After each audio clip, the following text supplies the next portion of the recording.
Alright, so I think I'm recording. We are looking at problems from Skill Packet 3, Relations and Functions.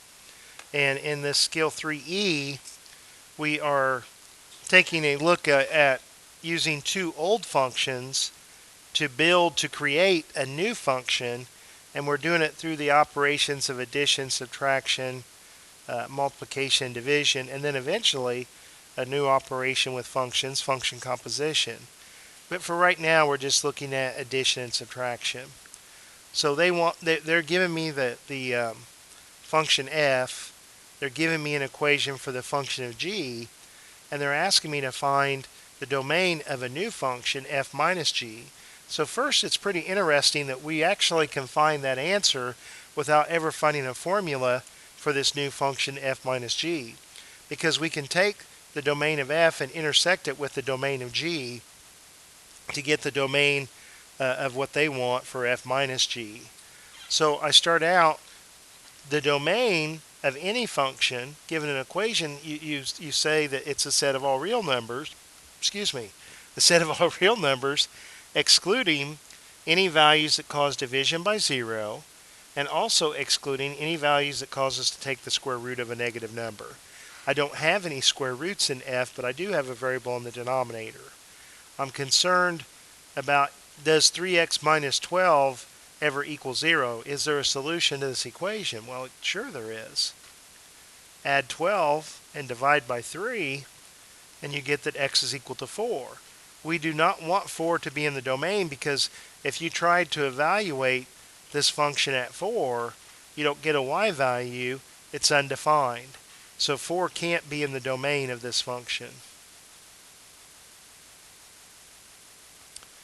To find the domain of g, again, it's the set of all real numbers, excluding any values that cause us to divide by 0, and excluding any values of x that cause us to take the square root or even root of a negative number.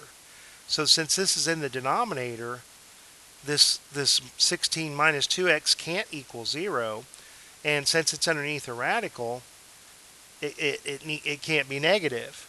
So that if it can't be 0 and it can't be negative, the only thing left are positive numbers. So I have a strict inequality here. So if we subtract 16 from both sides, divide by a negative 2, and when I divide by a negative number, I have to change the direction of my inequality, and I get the domain of g as all real numbers that are strictly less than 8. So the domain that I want for f minus g are all of the members of the domain of f that are also members of the domain of g. You have to be in both of these domains to be in the domain of f minus g. So the easiest way that I have found for students to get that final answer is through drawing a picture of the number line and shading in the areas of interest. The specific boundaries are 4 and 8, and 4 is less than 8. And then for the domain of g,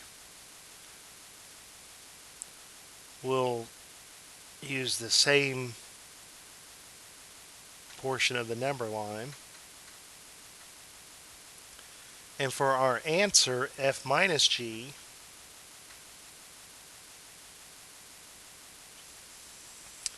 you'll have to be in both sets to be in our answer.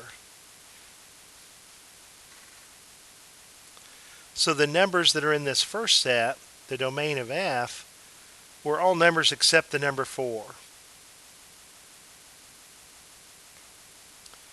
So 4 was the only one that gave us any problems.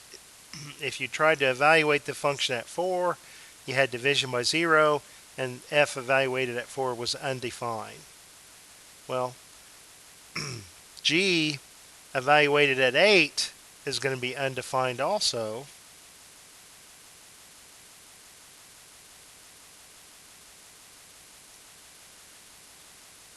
And any value that we try to plug in that's bigger than 8, when you double it, you'll have a number that's bigger than 16. Like try to plug in 9, and you'll have 16 minus 18. That's a negative number.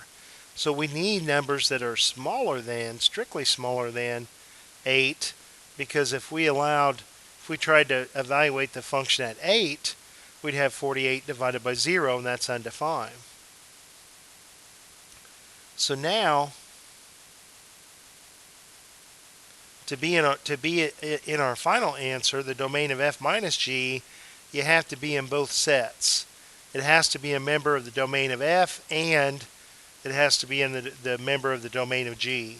So I always start with my boundary points. 4. 4 is not in f, so 4 cannot be in my intersection, my final answer. 8 is in f, but 8 is not in g, and since it's not in g, it can't be in my final answer because it has to be in both. Numbers to the left of 4 are in both sets, so numbers that are smaller than 4 to the left of 4 will be in the domain of f minus g. And numbers that are between 4 and 8 are in both sets, so they will be in the intersection.